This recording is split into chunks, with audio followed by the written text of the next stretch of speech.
Okay, welcome everyone this evening. This is an information session about Career and College Promise. That is our Lexington Senior High School's partnership with Davidson Davie Community College. And tonight we are very fortunate to have Victoria Hundley with Davidson Davie Community College. Victoria is here to share this wonderful program with us and hopefully answer some of your questions. We can discuss, how we're going to get you registered for these courses if you decide to continue. Thank you. Go ahead, Victoria. Welcome. Hi, everyone. So I am basically an advisor at the community college for high school students. I'll just go ahead and get started and let you know what we do.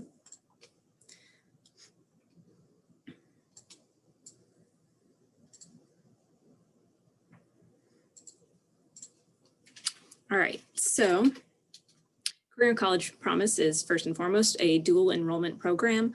So that means you're getting community college credit while you're in high school. And so, some of those classes can count as credit at your high school while also getting you closer to a 2 or 4 year degree. We have two main pathways, main pathway types, college transfer pathways and career and technical, or CTE. So the college transfer pathways are probably the more popular options because those are classes that can transfer to just about any college in the state that's part of the UNC system, and a lot of private colleges and even some out-of-state colleges as well. And those are also ones that could potentially count as credit at your high school. And so we kind of have two different pathways within there. So there's two more popular ones. So the Associate in Arts and the Associate in Science would be the options there. And then the career and technical education pathways are designed to lead to entry-level jobs or certificates in a technical career. So those would be things like cosmetology and business and welding and a lot of health sciences pathways. So, we have about 30 of those to choose from. And some students will take classes in both areas and some will just kind of focus on one. To be eligible, you just have to be a high school junior or senior and have an unweighted GPA of 2.8 or higher. So this, we used to have to do placement testing and all kinds of stuff. It's real simple now, junior or senior and the unweighted GPA of 2.8 or higher. If you don't have that 2.8 GPA, you have to take some tests, so that could be the PSAT, ACT, pre-ACT, any of those. And we also have an in-house test called RISE. So there are some ways to kind of get around that for the college transfer classes. We do have some options for freshmen and sophomores. So if, basically it's just a lot of jumping through hoops to show that you're college ready. So I won't go through all of these requirements right now, but just know that if you're a freshman or a sophomore, or you know someone who's a freshman or sophomore, there is an option for students, particularly AIG students who want to take those college transfer classes early. The CTE eligibility, same thing, could be a junior or senior and have the unweighted GPA of 2.8 or higher, or you can demonstrate the college readiness on one of those tests I mentioned. And there is a different option for this one. You can have a written recommendation from your high school principal. So we can complete a waiver for you for certain CTE pathways if it's something that, that you're really passionate about and something that we can justify that you're going to be able to stick with that and do well in those classes. So CTE eligibility for freshmen and sophomores, there are actually some pathways that you can pursue as freshman and sophomore. And then you have to, again, sort of jump through more hoops to prove that you're college ready. The Advantage Scholarship, this is a really awesome opportunity for students who take classes while they're in high school. So if you are a CCP student while you're in high school, there's an opportunity for you to get an extra year of free tuition after you graduate high school. So that could be, if you start as a junior, that could be 3 years of potential for free college classes.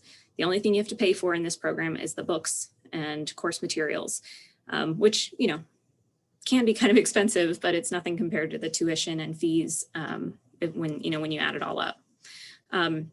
So the eligibility for that, you have to successfully complete 12 credit hours as a CCP student. So essentially that's about 4 classes.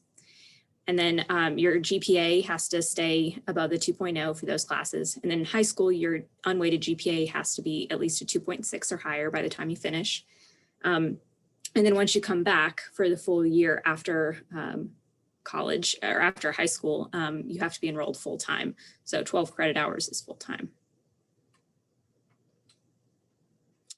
So to get started with this awesome program, you just need to contact your guidance counselor. So that's Nathan Tongel there. And he'll let you know if you're eligible. And then he'll talk with you about how the classes that you take with us will fit into your graduation requirements and make sure that your classes aren't going to overlap.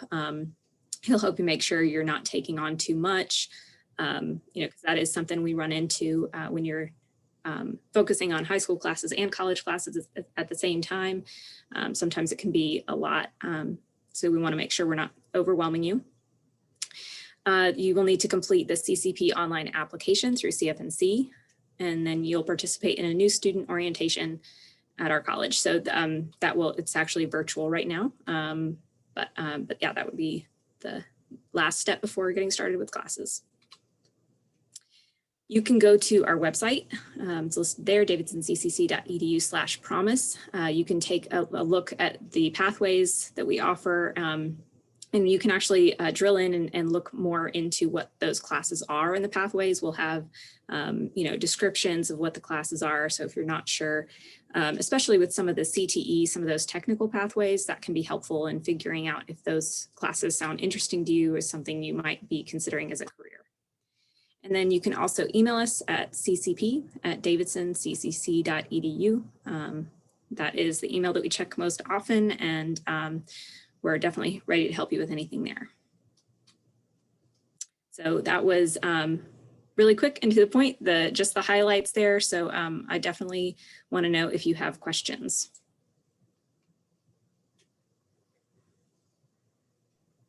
Thank you. Yes. Definitely, all of you, if you have questions, you can feel free to unmute yourself or put them in the chat, and I will try to, we can try to answer those. This is definitely a good opportunity, but it is also something that, students haven't been able to participate in, until mostly till 11th or 12th grade, since there are a lot of restrictions on 9th and 10th.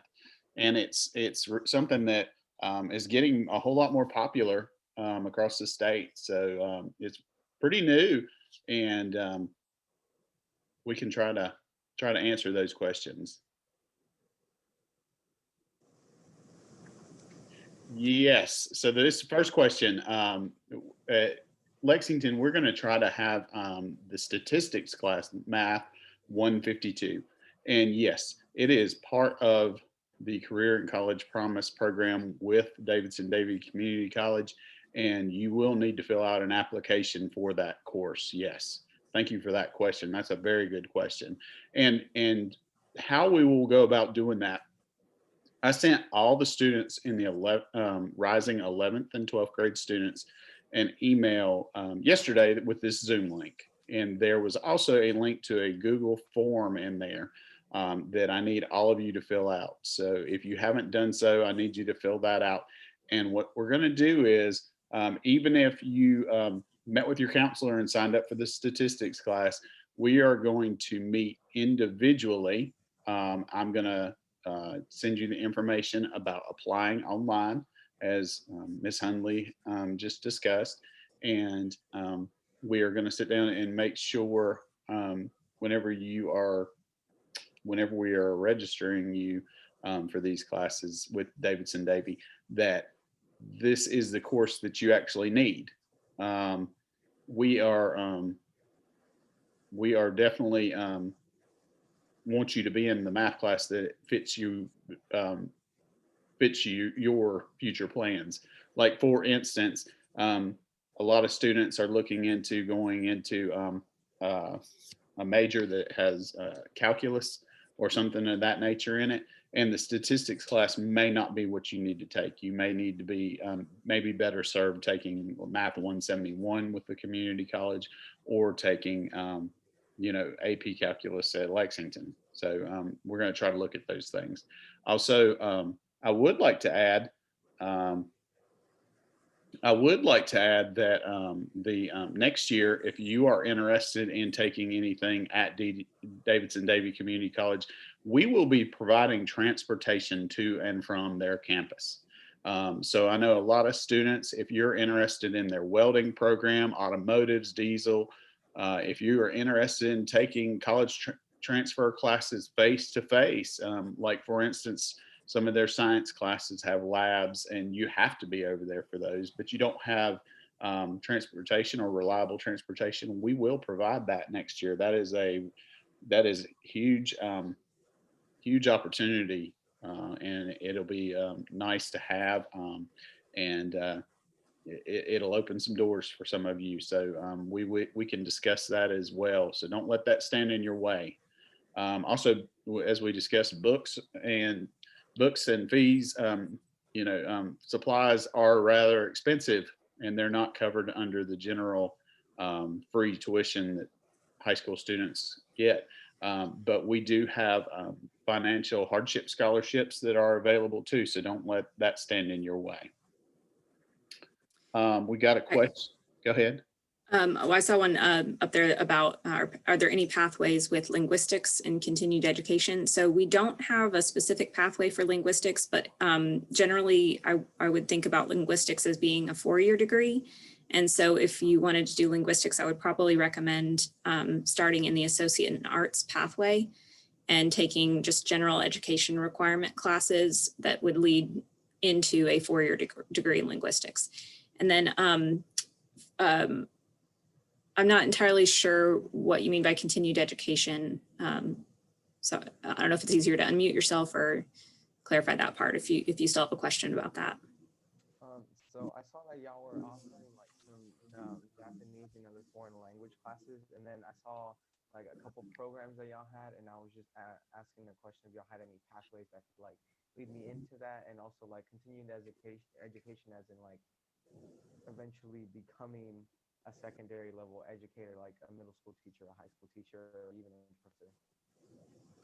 Yeah, so we do have some teacher education pathways.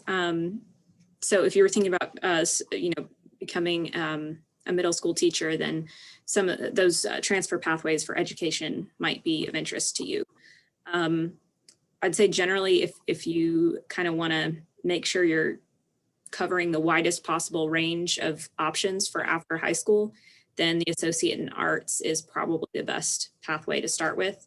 And it is possible to change pathways. We just don't want, we can't really have you changing pathways like every semester, but if you change once or twice and you know that it's because you want to, you know now what you want to do more clearly or something like that, then we can definitely change your pathway. And we do have language classes. So, Spanish 111 and 112 are intro Spanish classes, and those are the ones that are most commonly offered, but we also have Irish classes, and we usually have one other language class that in the past couple of years, it's been French. And before that, it was Arabic. So that one's kind of random. But yeah, we are also offering Irish classes for credit for the first time this year. And it's a fun class. I mean, you will probably end up knowing more Irish than a lot of people in Ireland if you take it. And does Irish count as a foreign language? I'm just curious. Yes. Yep. So that is something that would transfer to 4-year colleges. It just recently got approved. Very neat. Very neat. So I guess it's in the pathway that students can apply for. Yeah, associate in arts or associate in science, you'd be able to do those language classes. Okay, awesome. Okay, we've got several other questions here too.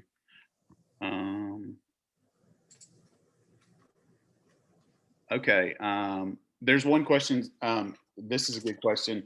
One of the students has already registered with one of our other counselors. Can you still take community college classes? The answer is yes. because they haven't actually opened up their registration yet. So just this week, I think it was yesterday or maybe the day before, we were able to see what classes they were going to offer next year. So what we can do is I'm the career development coordinator, and I will I'm very I know about all the graduation requirements, and I will work with your counselor to sign you up for what you need to take at the community college, and we can fit that together with what you need to take here at Lexington Senior High School. So that's definitely something we can do. We wanted you to go ahead and start the registration process, so that way we can have a base to work off of. So that's sort of where we're at with those classes. So what you've done is very important, and if we have to throw out all the classes you already chosen and put community college in there, we can. But if you just decide to take one or two classes, we can do that as well. So we're definitely gonna work with you one-on-one and work through this. The other question: filled out the application earlier and received an email confirming it. Awesome. What do I do from there? On my side, what you'll do is look for an email from me, and we will try to schedule an appointment next week where we can sit down and look at your transcript, look at your goals, and like the college you'd like to go to or career you'd like to go into, and we will try to line you up with the courses that match what you need the most, and will fit your future the best. And that's what will happen on my end. What will happen on the Davidson Davie end? As far as like what needs to happen or what they need to do? Yes. So the main thing you would need to do after you've done everything with the high school is watch for a letter to come in the mail, snail mail, that will have information about signing up for a virtual orientation. So if you're starting in the fall, we will have tons of options over the summer, tons of opportunities to do that virtual orientation. And it's probably going to be about an hour long. So hopefully you can find an hour in your summer to do that. And from there, we'll give you all the instructions you need about, setting up your accounts and learning how to use all the resources that we have to help you be successful. We got two questions here. I'm going to skip one of them and go back to it. But since we're talking about applications, when are the career and college applications due? The career and college promise applications are due. They are due when you and I register. Okay, that's when you need to have it done by. So it's once we pick your classes, you have to have your application in before Miss Hundley can put those into the system. So at that point, we need to have that application done. And all the folks that have registered with me today on that Google form, and the folks that have that will do it after this, I'm going to send out the instructions. There's going to be an instruction sheet on how to apply, and you can go ahead and take care of that. And that way, whenever we sit down to register, it'll be done. It only takes about 10 minutes, I would say, to do, wouldn't you, Miss Hundley? It's a short application. Depends on how fast your internet is. Yep. We had another question that said, are there any college pathways for people going into the military? So not specifically. I would say, if you're planning on going into the military, to be able to have your college paid for, your four-year degree paid for, then I would just say whatever major it is that you're planning on pursuing at that four-year college, that would kind of determine what pathway makes the most sense for you now. If you're just not sure, then, honestly, the Associate in Arts is always a good kind of just general education classes across the board without getting into really high-level math and science classes. If you know that in the military, you want to do something specific like working on heavy equipment, I mean, we have the diesel and heavy equipment pathway that could be something that would kind of help you determine if that's what you actually want to do. So, I would encourage you to go to our website and just browse through all the pathways and see if there's any of those technical pathways that jump out at you for something that would be maybe something you would end up doing in the military. But other than that, generally I would say if you're going on for a 4-year degree and you're not sure what you want to major in, the associate in arts is the best fallback plan. Okay, great. Thank you for that. We've got another question. Associate in arts transfer pathway. What classes would those be, and would I be able to take a foreign language class? Yep. So the associate in arts pathway is just all the general education requirements for most 2-year degrees. So it covers English, math, science, social studies, and humanities, fine arts kind of classes. And then there is also the option to do foreign language there. Thank you. All right. Do any of you have more? Is there a limit to the number of classes I can take? Is there a cost? Would those classes still have credits? Good question. Yep. So, yep, there is a limit on the number that you can take in each semester. It's just because we know how difficult they can be, and so we don't want to overwhelm you. So the absolute credit limit for a semester is 20 credit hours. And then for each half of the semester, because a lot of our classes are 8 weeks, the limit for that 8-week block is going to be 10 credit hours. Generally, I would say if you're starting out, I would only recommend taking 1 class at a time, or maybe 2, if you've got a lot of free time in your schedule and really want to plow through and get some classes done. But yeah, for most people, one class per 8-week block. If you're, also doing college or high school classes, and especially if you've got, a social life or extracurriculars or anything like that, I'd say 1 class per 8 weeks is going to keep you busy. And then, but yeah, we do have an actual limit as well. And then, as far as a limit overall, you wouldn't be able to take more than a full associate degree, which is 60, 61, 62 hours. Yeah, that was a great question. So most people, if you are a senior and you've met all your requirements for graduation, that would mean that you could take up to 6 college classes in the fall, and then up to 6 in the spring. So if you want to know what your maxes are there.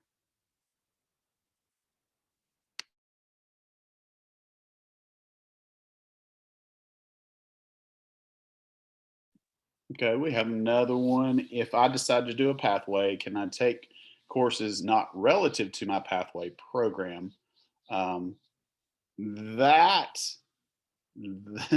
That's a difficult one right there. So yeah, as a high school student, because this program is free, there are definitely limitations on what you can do there. So if you sign up for a certain pathway, you have to take classes in that pathway.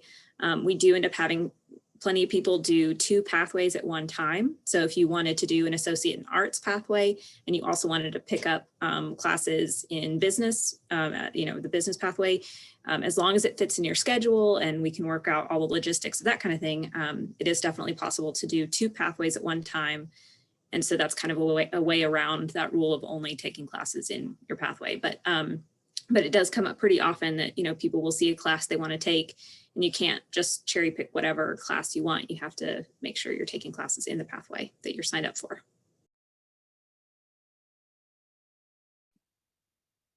That's why it's so important that we sit down and we sort of know what your future plans are, where you'd like to see yourself in a few years. So that way we can definitely put you in a pathway that's going to be the courses you need. Victoria, you can, because of the change in when the semester ends, I believe that you would not be able to take summer classes as a rising junior. Nathan, I know that there was some emails back and forth between you and Anissa about that. So I'm not sure if there was any other information that I've missed there. I did I did find out, yeah, rising seniors can. We just got that question. A rising senior can take classes this summer, and we need to get on that if that's what you want to do. So make sure you email me and remind me to take care of that. But yeah, but rising juniors cannot. Yes, at this time, I did find out that that if we can do a promotion prior to your start date, that they could hypothetically. However, we do have some issue with the state and retention data. So my data manager is actually going to look into that and see if that is a possibility, because I think we'd have a good several rising 11th graders that could take that opportunity. So we're going to try. We'll see what happens. It's sort of the state standing in the way of that. Any more questions?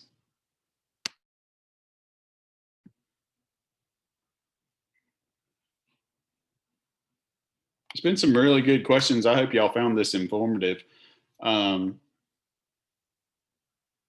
If you think this is something you would like to do, you think you'd like to take community college classes, please fill out the Google form that I sent. You can feel free to email Miss Hundley or the Davidson Davie Community College staff at the email that she shared in the presentation. You can definitely do that. It is in the chat, ccp@davidsoncccc.edu. They're extremely helpful, and we work well together. So, but they're also there for you. Oh, can you talk about the support if they take classes at community college? Yeah, so as a high school student taking classes at the college, you have access to all the same resources that traditional students do. So that means tutoring, that means counseling, that means disability access services, that means clubs and organizations. There's all kinds of resources to help you be successful here. And that's one thing that's really great about this program. It lets you take one step into college without jumping fully in, but you do still get all those resources. So you should definitely take advantage of them if you can.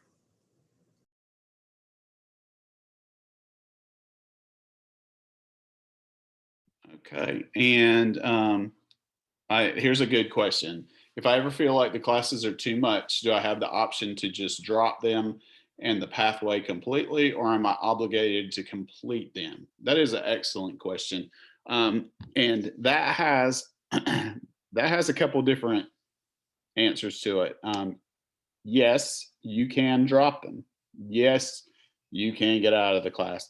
But whether it affects you negatively or not depends on when you do it. Okay, so as a high school, we have I think it's 10-day rule. And in the first 10 days, if you see it's too much, then at that point you could drop it without any type of penalty, and the community college would not have any type of penalty for you. Now later on in the 8-week period, because these are 8-week classes, if you get in a bind, and it would be better for financial aid purposes and your college GPA to drop the course. But with Lexington, we would have to put a failing grade in your transcript, and we'd have to work that out. But like Miss Hundley was just saying, you wouldn't have to take any more classes, but we would try. They have lots of resources, and they could really work with all of you to try to the tutoring, for instance. You're already demonstrating that you're college ready by having a GPA or the test scores to take classes. And by wanting to take community college classes, you're already saying that you think you're responsible enough to handle it. If you're responsible enough to handle it and you reach out to your instructors and they set you up with tutoring, like I said, we're going to have transportation next year. So even if you're online, we can put you with transportation to take you to DDCC to take advantage of the tutoring. There's lots of opportunities for you to pass these classes. And I would say predominantly our students are very successful in these classes. Wouldn't you? Yeah, absolutely. And another question was, would you be with high school? I think it's means with high school students or with regular college students, and it'll be a mix. If you take statistics, the one we're sponsoring, it will be with other Lexington students. If you're taking, let's say Math 171, it'll be with a mixture. It'll be with students from around Davidson County, and it could even have some older folks in there. And in an online setting, you probably wouldn't even notice unless you go to actual class over there. Like if you went to your like automotive or diesel classes, you'll probably be in there with different ages of students. If you drop a class, can you take it again? That's a good question for you. It's a yes for us. Yep, you can. There is, if you get an F, a D, I think a C, you can retake it without any issue. If you get a B, I think you need permission to retake it. And then if you have to retake it a third time, you do also need permission to do that. There are no pathways for aviation, but again, I would say if you know like where you want to go after high school to study aviation, then you can let us know and we'll help you take classes that would lead into a degree there. Like I know, like GTCC has a lot of options with aviation. If you take some classes with us, like just really general education classes, English 111, Psych 150, there are probably a couple of classes that would transfer over to GTCC as well. Okay, one question. So would the statistics count the same as an AP class in high school? Yes, the statistics would count as an AP class because actually, if you look at the AP credit that is granted at all our UNC schools, it is the same credit as if you earned a 3, 4, or 5 on the AP statistics exam. It is the exact same class. You need to earn a C or better in the DDCC class for it to transfer. So it is the same thing, and it is also weighted the same. It will also have 1 point of weight. Now, if we offer that class, which it looks like we will, and it will probably be 8-week, and we have talked to DDCC about pairing it with another course that would also be AP weighted, another college transfer course. I think we're looking at possibly interpersonal communications 120, right? That's what we're looking at doing. So you would actually earn 2 college transfer credits that are AP weighted if you take that.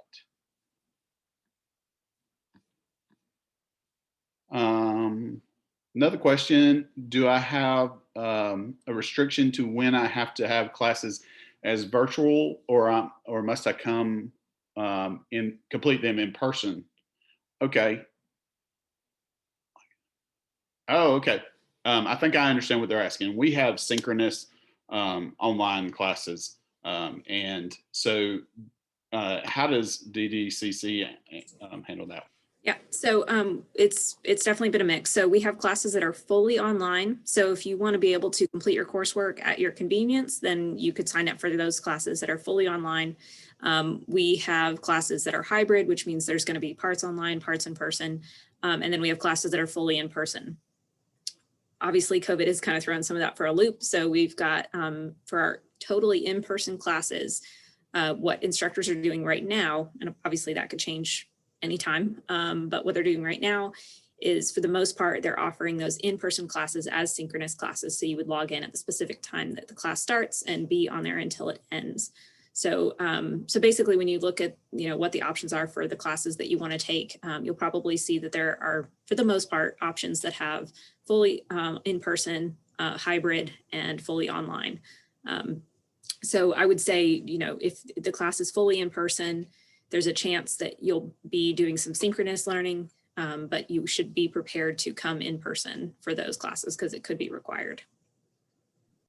And whenever we sit down and I say sit down, whenever we virtually sit down and register for college classes, we'll be able to, if you want the completely online ones that do not meet, we can select those.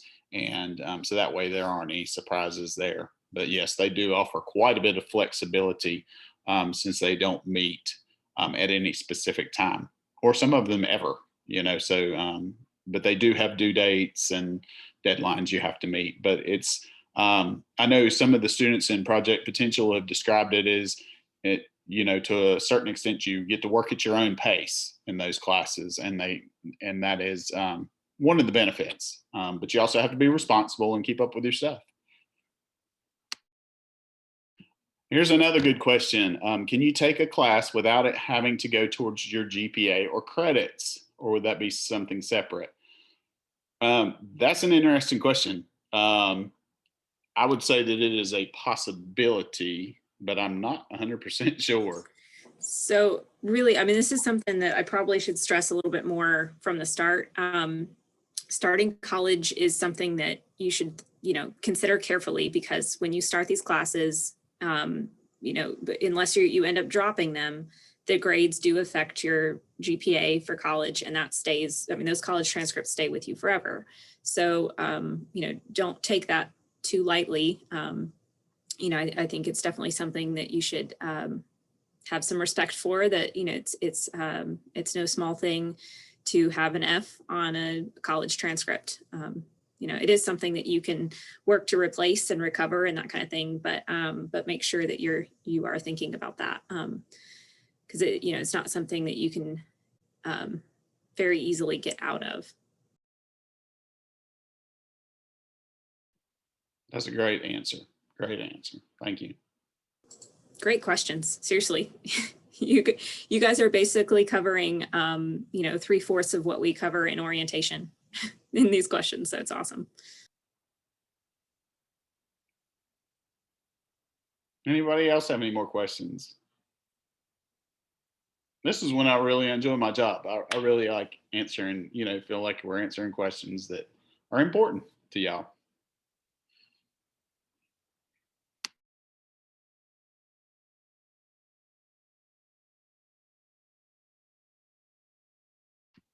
All right, that might be all of the questions. All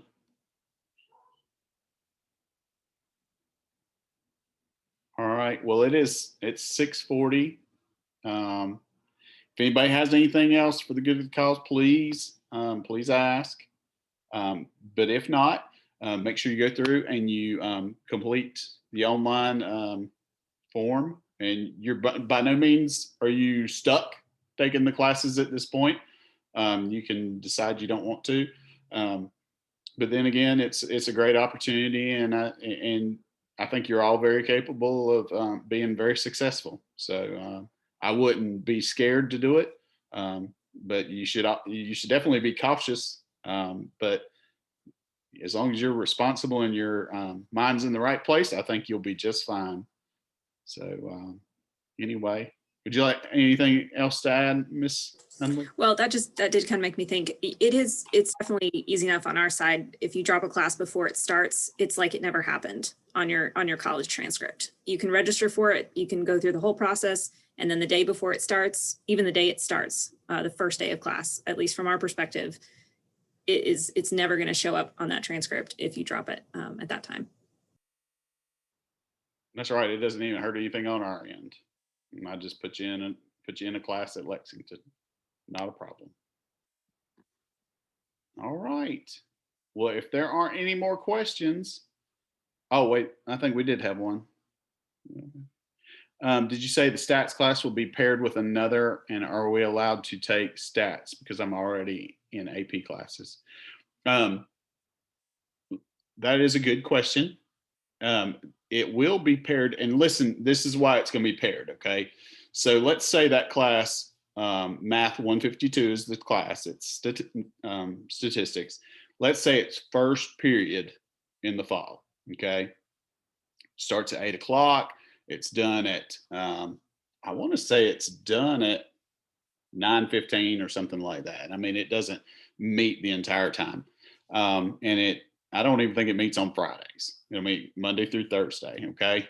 You will take that class starting on the first day of school till approximately October 7th or somewhere in that neighborhood. Is that when y'all's fall break is? Till October 7th. Okay. Then at that point, it's done. You've got your A or your B and you're done with that class. Okay. That's why we start another one, because your first period's empty.